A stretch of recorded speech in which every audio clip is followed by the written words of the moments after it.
Yo, welcome back to the channel, ladies and gentlemen. Today I want to talk about the economy that has been created by this money printing extravaganza in the last few years, the quantitative easing. It actually can't support higher rates of interest, it can't support high levels of debt, and it can't support high levels of unemployment. Now, some of the articles that I've been reading over the last few days, one was from my country, that the construction sector could face as many as 45,000 jobs gone next year, because they were saying like a lot of the jobs here have been on the back burner. It's been really, really hard to get anything done. Builders have had to take on, like one guy's telling me 27 houses that he had on the go because he just had to keep musical chairs where he sent his workers, because if he couldn't get the material for this job, he would send them to that job just so that he could keep them going. Whereas if he just had one house, he wouldn't be able to even employ them because they wouldn't be able to do the job because of the supply shortages. So a lot of these people, like before the property prices came down, they bought huge plots of land. There was also jobs like, that they had to put on the back burner because of the labour shortage. We've had a lot of government-funded jobs with emergency housing and stuff. But there is a lot of that emergency housing that will continue through the next few years, but that isn't enough to sustain all the builders that are currently in the trade, and other trade related trades, electricians, plumbers, painters, plasterers, tilers, all those sorts of people. So we've got this economy really is like driven hugely by construction, because it has been like every tradesperson and every sector around those trades have been going like flat out for like the last 2 years, 3 years. But this guy was saying on the news that those jobs are sort of rollover, so that there's sort of a date where they peaked and they're just jobs coming from that moment, but after that we actually haven't seen the new jobs coming, because interest rates have really just gone up. In the last 6 months have made a huge jump,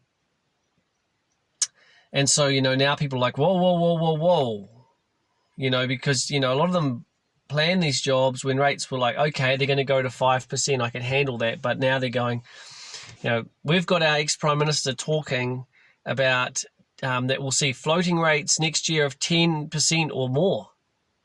I don't know if I've seen those since like age 23. I might not have seen that high interest rate. I don't know. I think 9.25 was the highest I can recall. But during the 90s, I did see them as high as a kid,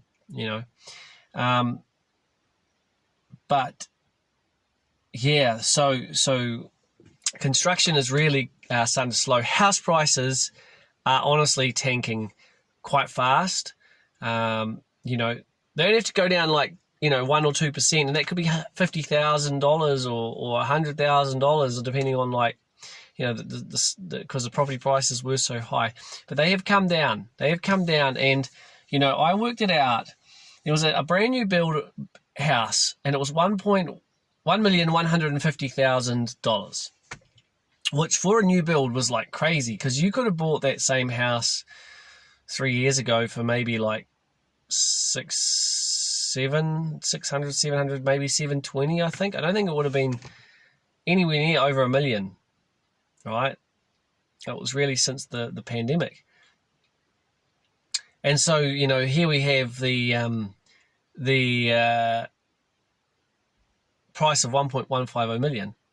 But the stress test to get the loan, so we had 6% stress tests, okay, because I thought that's a really high interest rate, like 6%, like that covers everything. But of course we have surpassed that number, and a lot of those loans would have probably failed a 6% stress test, and they didn't factor in like how much inflation we would have now, which is a lot. And so the stress test is now 8.6%, and that's going to go up. But at 8.6%, so if you take 1.150 million at 2.2%. Just over a year ago, that was the interest rate. If you take that interest rate, the payment is roughly $800 a week. Okay, $800 a week. But now at 8.6%, it was like it was the same. I can't remember the exact figure, but it was exactly the same as paying a mortgage of $2.4 million. That factors in if you had 20% deposit on each of those numbers. If you had 20 on the first and the second number, both have 20%. To pay, the 8.6 on the 1.150 million, it was like paying a $2.4 million mortgage just 12 months ago. Now, people who could afford just over $1 million probably couldn't afford it over two. And that's with a 20% deposit as well, right? So a huge deposit. Because you kind of got to have that here. So that's how much it's gone up. Now, for you to borrow money where the payment of your mortgage stays at $800 a week, you can only borrow with 20% at 8.6. You can only borrow something like $545,000. I think it was 545. I think it was a figure. Not much. So realistically, that house price of 1.150 actually has to come down to 545,000. That's its new market value, because it doesn't actually matter. It doesn't matter what the price is. It's what people can pay per week. And they could obviously only afford $800 a week, which is actually cheap enough for a brand new house. Was cheap, which is why it would have sold for more probably this time last year, but not that much more. Because you've only, like a rental, you don't get much for $500 a week. You're probably talking $600 a week for just a basic rental. So, people go, oh, well, if it costs me $600 to rent or $800 for a new house, I might as well buy a new house. They're a nice, new, beautiful home, but that's not the case anymore. That's not the case. That 8.6 drives that down to 545,000. Now, you can't build it for 545,000 with the land. No way you can do that at the moment. And that is the thing that everybody tends to overlook here, because you're going to get to a point where housing is going to be so toxic in this country because of all the people that owe too much money. It's going to be carnage, because some of them are still on those 2%-ish rates that they fixed for 3 years. So some people were smart. They fixed for 2.79 for 5 years. You could do that just over a year ago. But people didn't take that because they said, oh, I can get fixed for 1 year for 2.2. Foolish. I could save 0.6%. Like, there's no way I would have ever turned down that under 3%, sub 3%. I always thought the cheapest rates would only go to 3.99, but they went, much lower. So these people are rolling off these 2.2 rates and staring down the barrel of 10%. Now, I saw the fuel tax today has been pushed back till March, because they know if we put that fuel tax on, to maintain our roads, the funding's got to come from somewhere. If we put that on, inflation is going to be reported higher in next year than it. And so the interest rate will need to go up very aggressively next year. Now, the government has been asked to cut its spending, which they're refusing to do. So they're cutting the tax and just keeping that off. So it's still going to come. It's still going to come. But, if interest rates keep going up, the building sector is going to get hit hard, because people are going to say, yeah, I know someone paid $1.150 million for that last year, but I sure as hell aren't paying that. Because those people are underwater. Those people are struggling. Those people are going broke. Those people are being foreclosed on. Those people are living in a life of regret, right? And there's so many mortgagee sales coming up then I'll just buy one of a mortgagee sale. I don't care what it costs you to build. So you're going to see a lot of people will get stuck with these spec homes that they've built to sell at a profit. They're not going to get the profit. And those prices will, those will become mortgagee sales. It'll be a building bankruptcy business will be bankrupt. And, people will be walking off the jobs. Like in 2008, there was like a concrete slab, some timber frames, and that's all that was there. The job had been abandoned. Right? And that's what we're going to see now, but worse. And so, because of all the debt, because of these high interest rates, because of the inflation, because not only do you have to come up with more money to pay your mortgage, you've got to pay more money for fuel, you've got to pay more money for food, you've got to pay more money for power, you've got to pay more money for everything. So you're just being like hammered by price increases, right? So the building industry, it's going to get to the point where people aren't going to build anymore. Or they might consider it, but not for that amount of money, right? So you're going to see people with land that are probably just have to give it away just to get rid of it, or bankruptcies from developers. But when the building industry grinds to a halt, and it will happen globally, so our export market will also slow down.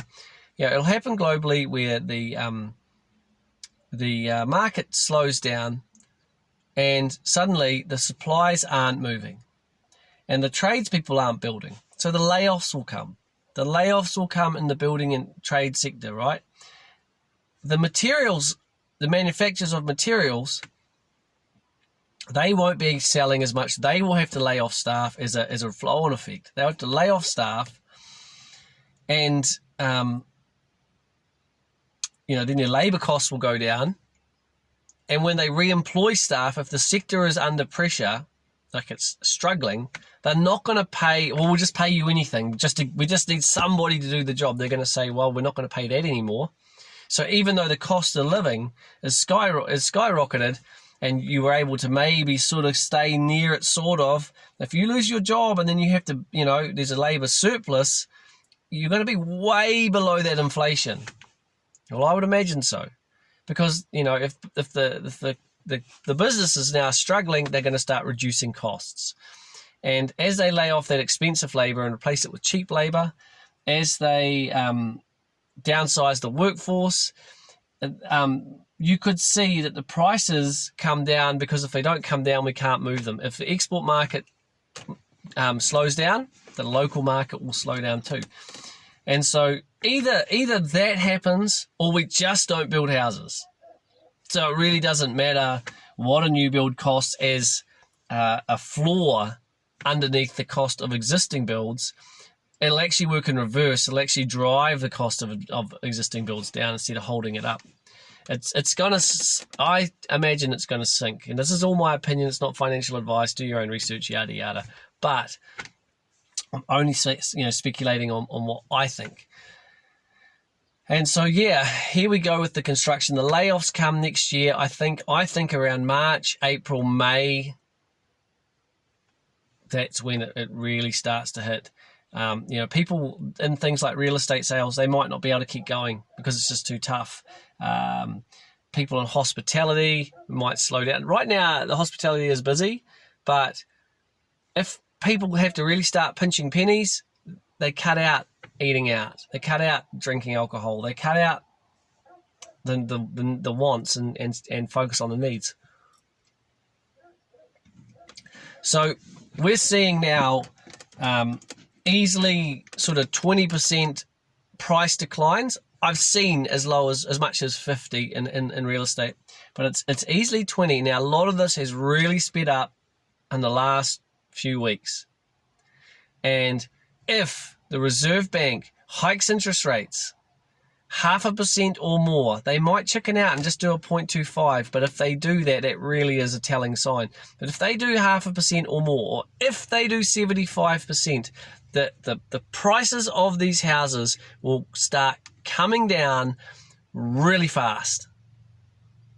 And the layoffs will come. Now, you cannot pay this interest bill with this amount of debt, with this skyrocketing inflation on one income, or most can't. There might be some who can, but the majority of, you know, $120,000 combined income, if that goes to 60 or 70,000, there's no money to pay it. There's no money to pay it, but they can't sell without wiping themselves out financially. They are extremely vulnerable, in my opinion. So I don't want to go on too long because it might put people off watching the video. I have lots more to say, but I'll cut this one short. Please like, share, subscribe. Write in the comments, do you think that I'm right? What's your take on the housing market? I really would like to get people sort of firing in the comment section a bit more. It'd be really good to see, you know, what you guys think, and just hear from you guys and girls. Whether you agree, disagree, doesn't matter. Just be cool to hear from you guys. All right, until the next one, peace.